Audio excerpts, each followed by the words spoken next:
Bismillahirrahmanirrahim. Dear students, अस्सलाम वालेकुम।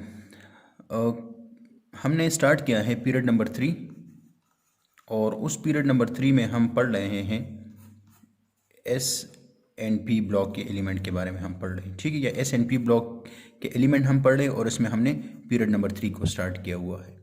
अब देखिए, कल के टॉपिक में मैंने आप लोगों को पीरियड नंबर 3 के कुछ फिजिकल प्रॉपर्टीज़ बताए थे। उसमें थी electronegativity, ionization energy, melting point, boiling point, conductivity और इलेक्ट्रिकल कंडक्टिविटी। ये आप लोगों को मैंने एक्सप्लेन किया था। आज हम स्टार्ट करेंगे chemical properties of period number 3। तो chemical properties of period number 3 उसमें है रिएक्शन विद वाटर।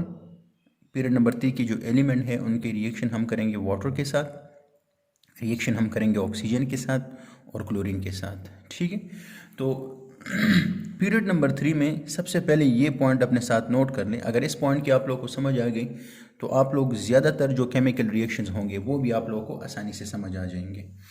और वो क्या है कि देखिए, मेटल्स, मेटलाइट्स और नॉन मेटल्स, ये आप लोग को पिछले टॉपिक में मैंने एक्सप्लेन किया था कि जो हमारे साथ थर्ड पीरियड है इसमें कुछ एलिमेंट मेटल्स हैं, कुछ एलिमेंट मेटलाइट्स हैं और कुछ एलिमेंट जो है वो नॉन मेटल हैं। अब metal, sodium, magnesium, aluminium, metalloid, silicon, पास और ये जितने भी हैं ये सारे नॉन मेटल्स हैं।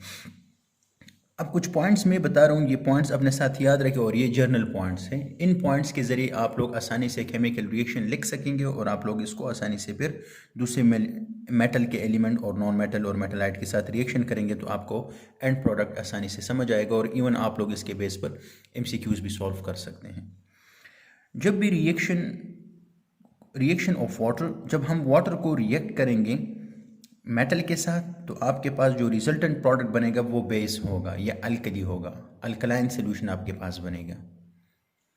जब भी आप लोग वाटर को रिएक्ट करोगे विद मेटलाइट्स या विद सम मेटल्स तो एज अ रिजल्ट आपके पास क्या बनेगा, एम्पोटेरिक सब्सटेंस बनेगा। एम्पोटेरिक सब्सटेंस हम उन सब्सटेंस को कहते हैं जो कि मेटल, जो कंपाउंड एसिड और बेस दोनों की तरह बिहेवियर शो करते हैं, उसको हम कहते हैं एम्पोटेरिक सब्सटेंस।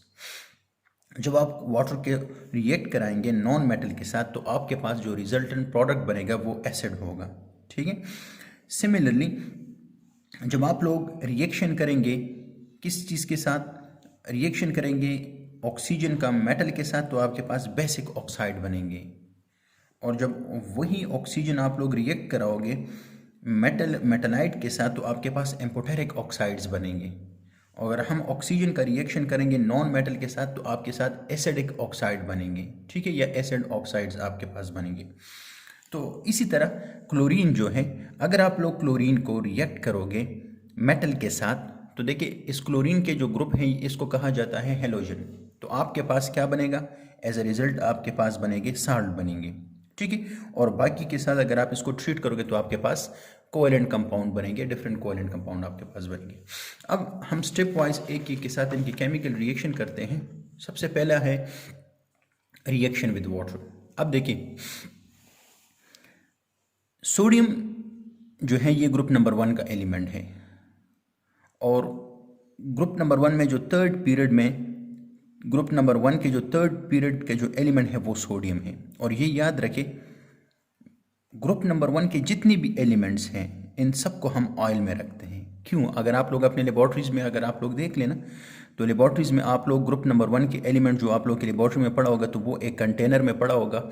उस कंटेनर में या तो ऑयल मौजूद होगा या उसमें उसके ऊपर ग्रीस, कोई ऑयली सब्सटेंस में उसको रखा गया होता है। क्यों ग्रुप नंबर 1 के जितने एलिमेंट्स होते हैं जब ये वाटर के साथ रिएक्ट करते हैं तो एक्सोथर्मिक रिएक्शन प्रोड्यूस होता है, एक्सोथर्मिक रिएक्शन होता है और उसी टाइम हाइड्रोजन गैस की प्रोडक्शन होती है। और जिस जगह पर हाइड्रोजन गैस प्रोड्यूस होगी याद रखें वो रिएक्शन केच फायर, उस रिएक्शन को आग लगती है।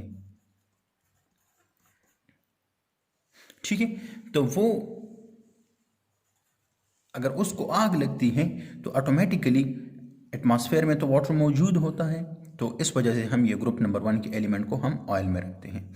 और जब आप लोग ग्रुप नंबर 1 में डाउनवर्ड की तरफ आएंगे, ग्रुप नंबर 1 में डाउनवर्ड की तरफ आएंगे तो आप लोग देखेंगे कि इसका, आप देखिए सबसे पहले एलिमेंट है लिथियम तो उसका रिएक्शन स्लो है, फिर उसके बाद लिथियम के बाद है सोडियम, पोटाशियम, रुबिडियम, सीजियम, इसी तरह जब आप लोग नीचे की तरफ आएंगे तो ये एनर्जी ज़्यादा से ज़्यादा होती जाएगी। और इवन अगर आप लोग पोटाशियम के बाद जो एलिमेंट है इनको पानी में फेंकेंगे तो एक ब्लास्ट होगा आपके साथ। क्यों? क्योंकि उसमें excess amount of energy release होती है और हाइड्रोजन गैस प्रोड्यूस होता है, जिसकी वजह से ये रिएक्शन ज़्यादा डेंजरस होते हैं। इस वजह से ग्रुप नंबर 1 के एलिमेंट्स को हम ऑयल में रखते हैं। अब सोडियम को अगर आप लोग वाटर के साथ रिएक्ट करोगे तो सोडियम हाइड्रोक्साइड बनेगा। ये मेटल है, तो आपको मैंने कहा था कि मेटल की रिएक्शन से बेस बनेगा और as a result hydrogen gas की प्रोडक्शन होगी, ठीक है।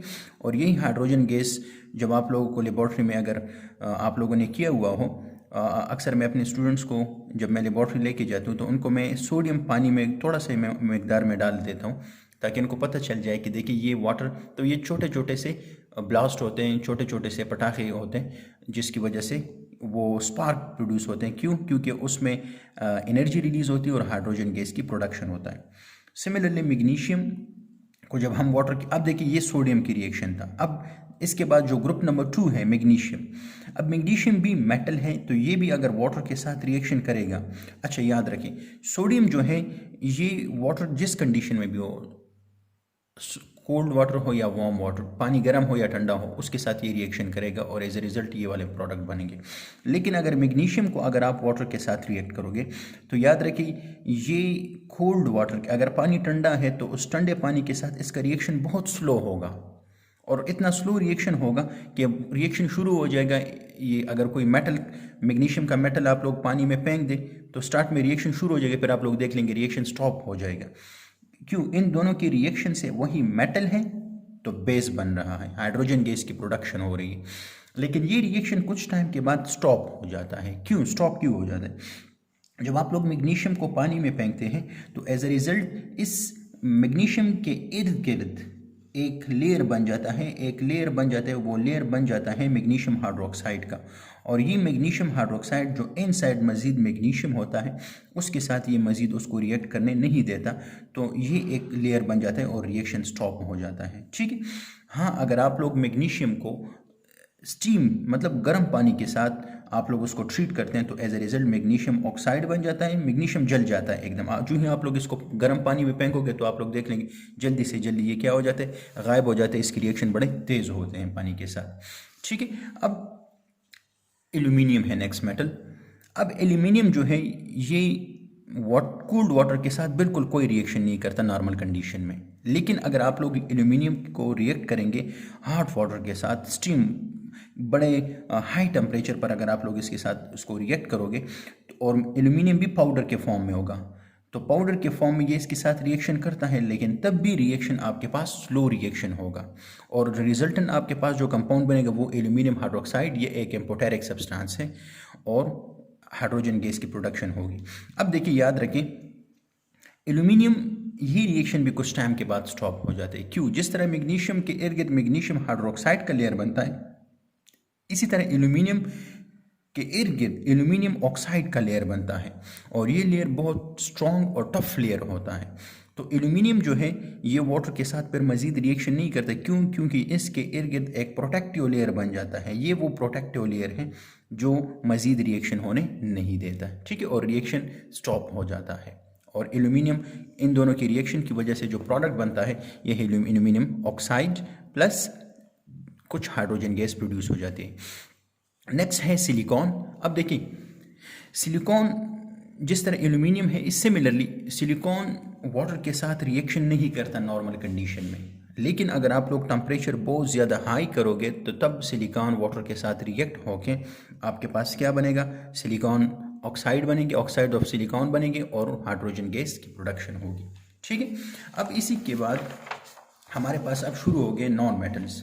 अब देखिए क्लोरीन एक नॉन मेटल है। अब अगर आप लोग क्लोरीन के साथ वाटर को ट्रीट करोगे, क्लोरीन के साथ देखिए आप लोग को मैंने कहा था ना कि अगर आप लोग नॉन मेटल को वाटर के साथ ट्रीट करोगे तो एज ए रिजल्ट आपके पास क्या बनेगा, एसिड बनेगा।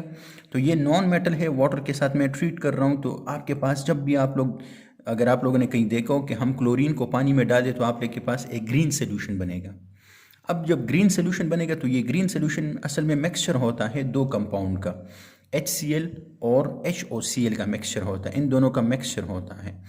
अब इसके मिक्सचर से जो आपके पास जो मिक्सचर होता है, इसमें एक कंपाउंड HCl होता है और ये HCl जो होता है ये एक स्टेबल कंपाउंड है, जबकि जो HOCl होता है ये अनस्टेबल कंपाउंड बनता है। और यही अनस्टेबल कंपाउंड जो आपके पास एज ए रिजल्टेंट बना है, ये दोबारा डिकम्पोज होकर आपको एटॉमिक हार्ड ऑक्सीजन और HCl देता है। अब देखिए ये जो कंपाउंड है, ये रिएक्शन अगर आप लोगों को याद हो तो ये रिएक्शन हम करते हैं टू किल जर्म्स। पानी की हम क्लोरीनेशन करते हैं ना, तो पानी की क्लोरीनेशन क्यों करते हैं? तो उसमें जो जर्म्स वगैरह हो उनको हम किल करने के लिए ये चीज़ प्रोसेस यूज़ करते हैं। तो वो दो चीज़ें उसको किल करते हैं, एक तो एसिडिक मीडियम थोड़ा सा चेंज हो जाता है, तो जो उसमें बैक्टीरिया ये एलजी होते हैं उनकी जो मेम्ब्रेन होती है, सेल मेम्ब्रेन, तो वो डिस्टर्ब हो जाता है। दूसरा एटॉमिक ऑक्सीजन प्रोड्यूस होता है और यही atomic oxygen is the main species जो कि जर्म्स को किल करता है, एटॉमिक ऑक्सीजन। ठीक है, तो इस वजह से हम पानी की क्लोरीनेशन करते हैं। अच्छा डियर स्टूडेंट्स, आप लोगों को मैंने पिछले टॉपिक्स में एक्सप्लेन किया था, इसी चैप्टर में आगे आएंगे आप लोग देखेंगे group number 1, group number 2, group number 4 और ग्रुप नंबर 7। तो आप लोगों ने group number 1, group number 2, group number 4 और ग्रुप नंबर 7 के जो फिजिकल प्रॉपर्टीज़ है, जिस तरह आप लोगों को मैंने पीरियड नंबर 3 के आप लोगों को मैंने करवाए हैं,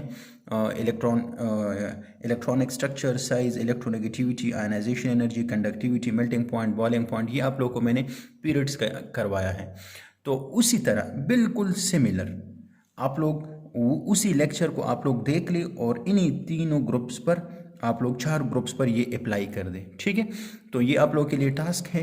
उसमें अगर आप लोग को किसी पॉइंट में कोई मसला है तो फिर आप लोगों मेरे साथ शेयर कर ले, मुझसे आप लोग पूछ सकते हैं। ठीक है, अभी तक इतना ही, ये लेक्चर फिर लेंथी हो जाएगा, तो इंशाल्लाह फिर मिलते हैं नेक्स्ट वीडियो में, नेक्स्ट लेक्चर में मिलते हैं। दुआओं में याद रखें, खुश रहें, अल्लाह हाफिज़।